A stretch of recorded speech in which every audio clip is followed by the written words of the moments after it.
இந்த பிரபஞ்சத்தில் நான் தனியாக நிற்கிறேன் சித்தப்பா அப்படின்னு ரோபோ சங்கரினுடைய அண்ணன் மகள் வேதனையாக பதிவு போட்டிருக்காங்க.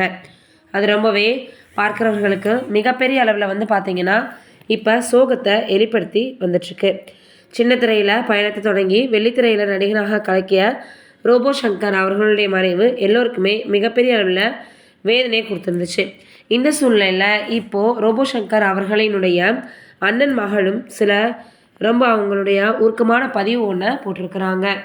எப்பொழுதுமே சித்தப்பா வந்து கையில் அடிபட்டுருச்சுன்னா கூட ஒரு சின்ன ஒரு விஷயமா இருந்தால் கூட அதை பெருசாக நினைப்பார். நாங்கள்லாம் அவரை தாங்குறோன்னு ரொம்பவே அவர் வந்து பெருமைப்படுவார். இந்த நேரத்தில் இப்போ என்ன இருக்குது அப்படின்னு வந்து பார்த்தோன்னா, அவர் இந்த மாதிரிலாம் உடல்நலக்குறைவு ஏற்பட்டு காலமாக வரணும்னு எதிர்பார்க்கவே இல்லை அப்படின்னு அவங்க சொல்லியிருக்கிறது ரொம்பவே வந்து பார்த்திங்கன்னா கஷ்டமாக இருக்குது.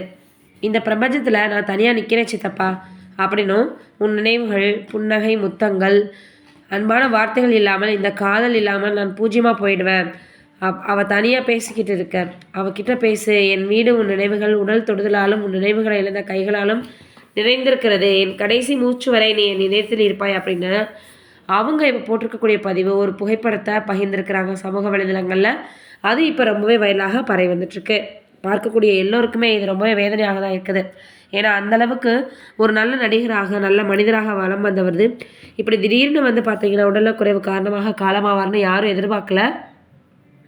இவருடைய இறப்பு ரசிகர்கள் பிரபலங்கள்னு பலரையுமே அதிர்ச்சியடைய வச்சிருக்கு.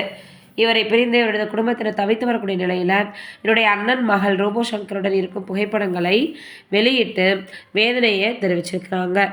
இது பார்க்கக்கூடிய எல்லோருக்குமே ரொம்பவே கஷ்டமாக தான் இருக்குது.